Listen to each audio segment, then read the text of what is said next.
I love this episode. It's so good, and it breaks my heart how much it gets ignored. When I did the Season 3 rankings, I put it all the way at number 2, right behind Homer at the Bat, and I will stand by that ranking. Doubling down, Bart's Friend Falls in Love is one of the biggest hidden gems of The Simpsons classic era. I suppose in some respects, I get why this one isn't typically put in the tier with the Rosebuds, Mr. Plows, and Lemon of Troy's of the world. This is a trite and cliched tale about childhood romances and how they affect friendships. There have been so many TV episodes about this very topic. I'm guessing pretty much every Nicktoon tried their hand at it. If we're handing out originality points, Bart's Friend Falls in Love gets a score of 0 out of 10. However, the execution is pretty much perfect. Maybe other shows shouldn't bother doing this, because Bart's Friend Falls in Love already did the best possible version. I'm obviously being glib when I say that, but that's how much I love how they went about it. For one, this episode makes an amazing first impression.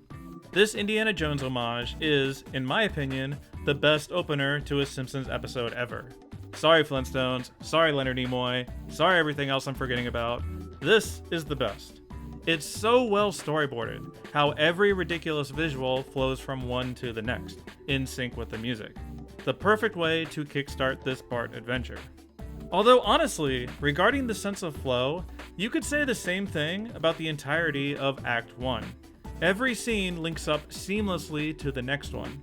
We go from Indiana Jones to Bart and Milhouse talking Magic 8 Balls. What could come between two friends? Smash cut to Samantha and Skinner. Bart follows up on his previous scene, then reveals Samantha walking in. Samantha introduces herself, Milhouse sees her on the playground. Whoa. Smash cut to sex education. Video, boring. Samantha and Milhouse look at each other. Q&A, Milhouse and Samantha meet up, and Bart notices. We go to the treehouse, Bart is sent away for crappy comics, reveal them kissing. End of Act 1. It does such a nice job of creating that continuous rising action while inserting those jokey tangents.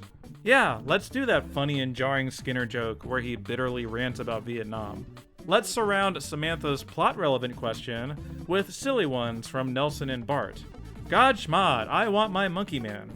Now we need to do this joke about Otto's girlfriend topless dancing from 4:15 to 4:20.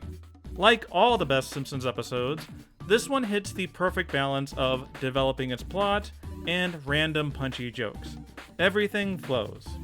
Notice how the first abrupt shift is placed at the act break, where they finally introduce Homer's B-plot. This was a smart choice, letting Act 1 breathe so they can build up Milhouse Samantha, and later cut back and forth between these two storylines. The downside is that they have to fit in the whole B-plot into 2 acts, so there's a lot of jumping back and forth later on. However, these particular plots are well suited to being juggled.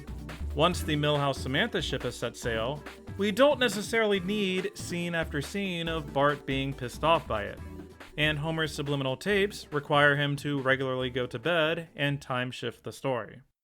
Homer's B-plot is on the disposable end of the spectrum. No one's ever going to talk about this one like the sugar plot in Lisa's Rival. There's not much to it. It's just Homer goes to bed, keeps overeating, and starts using $2 words. What's stopping them from putting this in Bart the Lover and putting the swear jar here? Hey, wait a minute. How many change jars does Homer have? Anyway, as disposable as this is, it does kinda sorta fit the theme of the main storyline. We have the kids watching a sex education video, and Milhouse falling for Samantha, and then we have Homer drooling over the Good Morning Burger, and Marge and Lisa trying to curb his addiction. It's an episode about our primal urges. Honestly, this B-plot is totally worth it just for these commercials alone. I love the ridiculously sultry line reading they went with. It is so over the top how much they're sexualizing this food. Rich, creamery butter. Whole thing's ridiculous. And then they fill this pointless B-plot with so many random and absurd jokes. Let's end Lisa's fantasy with them crushed by a box labeled Steinway pianos. Now let's do a fantasy of Homer being shot by terrorists. Now a montage of Homer's belly and this bizarre parade thing. Just listening to Homer's newfound vocabulary is weird enough. The expression, the gourmand metamorphizes into the voluptuary, makes me laugh so much, and I have no idea why. I guess the further it goes along, the less it really jives with the Bart Milhouse angle. The two plots only run into each other a couple times, but I think its disposable, plug-and-play nature suits the structure of the episode well, and deserves more consideration among the classic-era B-plots. Like I said earlier, the B-plot does significantly affect the pacing of the overall product. How the first half has that organic flow, but then the second and third acts turn into Homer versus Patty and Selma, constantly bouncing back and forth. The Bart Milhouse story starts feeling like a collection of loosely connected vignettes. It obviously doesn't ruin the episode or anything. Some of the very best Simpsons episodes jump all over the place. It's just one of those that is a tale of two halves. I know that I once memed on the title, the awkward Bart's friend falls in love, but I do get why they named it that way, as this does feel like Milhouse's coming out party as a supporting character. Sure, he had played key roles in previous episodes, and even had a B-plot centered around their friendship earlier that season, but this was the first time we got a real sense of who Milhouse is, what his relationship with Bart is actually like, and where they might differ. We even meet Kirk for the very first time. That's the most important thing. They were smart to frame this story format around Milhouse falling in love and not Bart. I actually think this is the more natural alignment of the characters. This suits their individual temperaments more than Bart's stories like New Kid on the Block and Bart's Girlfriend. As we saw in the Bart Romances video, he is a character that can struggle as the romantic lead. He is a little too closed off. It can be tricky getting the characters and the audience to connect with his vulnerabilities. Whereas Milhouse is all vulnerabilities. The problem with him is that he projects too many of them. So I appreciate this episode's easygoing approach to set up Milhouse as the romantic lead, not introduce relationship drama between him and Samantha, and put the focus on Bart's reaction. Can you imagine how much more annoying this would be if Bart tried turning Milhouse and Samantha against each other? No, let them be the stereotypical cute couple and watch how much Bart hates it. Of course he would go behind Milhouse's back to sabotage him. It's exactly the way he operates. It also fixes that whole guest star of the week problem that Bart or Lisa stories can have, where they invest so much time into a new relationship with a character that we will never see again. These episodes often have to hang their hats on a larger satirical point. Whereas this one is instead about Bart and Milhouse's friendship, something that is more central to our main character and has a longer reaching impact on the series. Milhouse is one of the most important supporting characters for Bart. The conventional wisdom is that Milhouse is the desperate one and needs to be friends with Bart. But this one flips the dynamic on its head. How desperate would Bart become when he's going to lose his friend? To what lengths would he go to get things back to normal? Fundamentally, how much does a Bart need his Milhouse? I love this moment, where Bart tears up after the movies. The resignation that things are different now. Bart is only 10 years old, as later episodes often forget. And this little moment feels so true to that age. It's brief, but we actually see something chip away at Bart's facade. And then, after talking to Milhouse, we get that awesome visual with his shadow. Man, this is such a good scene. Director Jim Reardon deserves so much credit for how beautiful this whole thing looks. Now, I shouldn't give Samantha Stanky short shrift. Bart's the POV character, so we're gonna see most of their relationship through his eyes. But they do a wonderful job of letting the audience get a sense of who Samantha is, preventing her from becoming a random disposable love interest. Bart's anxieties feel more meaningful because we, the audience, get why Milhouse and Samantha would like each other. There's this later episode where Milhouse dates this girl, Taffy, who falls for him after Lisa rejects him.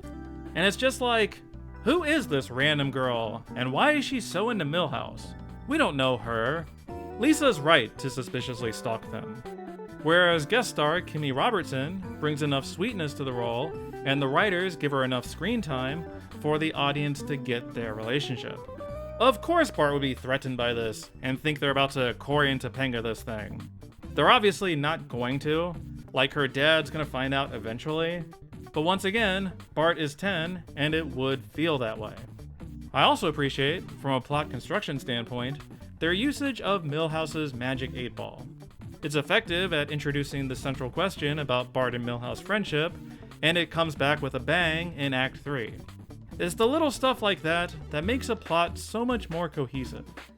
There's definitely an argument that Bart is too much of a vindictive asshole here, that he deliberately sabotages their relationship, gets Samantha sent away, and he barely even suffers any consequences. The two boys fight it out, and Milhouse quickly gets over it. Yeah, maybe they should have let Milhouse get a few more punches in. Bart had it coming. On the other hand, they wisely chose a softer outcome to Bart's actions. It turns out Samantha loves her new school, and maybe getting out of Springfield Elementary is a net positive. The story doesn't really work if Bart sabotages her and then everything is terrible. These charming French-Canadian nuns are a more offbeat choice. Oh, fun fact, according to the commentary, for this nun singing Dominique, they didn't bother looking up the lyrics and just told Maggie Roswell to wing it. I like this joke even more after learning that. This is a total aside, but this episode has one of my favorite DVD commentaries. Mostly because like a dozen people sat in for it. Why this episode? Was everyone just around at the time? My favorite part is this moment, where they're all totally stumped as to whether this shot is a reference to something. I still have no idea. It does feel distinctly cinematic.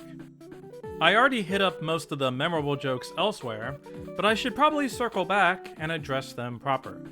Bart's Friend Falls in Love isn't the most consistent laugh-out-loud episode, even by Season 3 standards. I really enjoy its character-driven humor. It's full of these strange character beats, like Krabappel ranting about her ex, Milhouse nudging Bart knowingly, Homer suggesting Lisa is a lying scumbag. And of course, the Martin scene, which is hilarious and breaks my brain. It's like, boom, lewd performance. Why? Because. Look at Martin's weird eyes now. I can sense some of that punchy Season 4 energy creeping into this one, where you can feel where the series is going humor-wise. It's not reaching Homer at the Bat levels, but it's definitely there. This extended Troy McClure video feels very much like what we'd see in the later seasons. I don't know if this is a hot take, but I think Fuzzy Bunny's Guide to You Know What is the all-time best Troy McClure video. It perfectly flip-flops between the cutesy euphemism stuff and straight up showing cartoon rabbit pornography and citing the infant death rate. The production is so deranged and it's perfect. Really, this video and the opening is doing so much of the heavy lifting in the jokes department.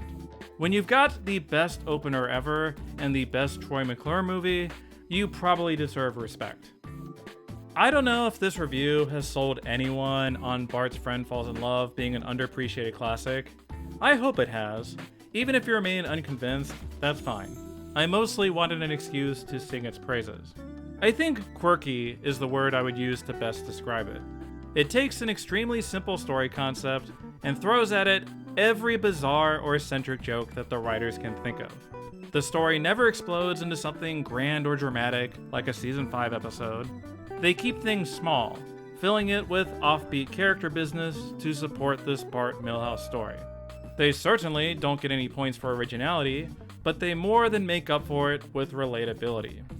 I think everyone has felt like a Bart or a Milhouse at different points in our lives. You can go into it from either character's perspective. It says something meaningful about Bart and Milhouse's friendship that we don't often get, an earnest examination of their dynamic. Especially for Milhouse. He is so regularly kicked around by the series, it's just nice to watch an episode that actually seems to care about him. Let Milhouse be successful for once. He didn't get his name into the episode title, but Bart's Friend Falls in Love is the rare Milhouse W.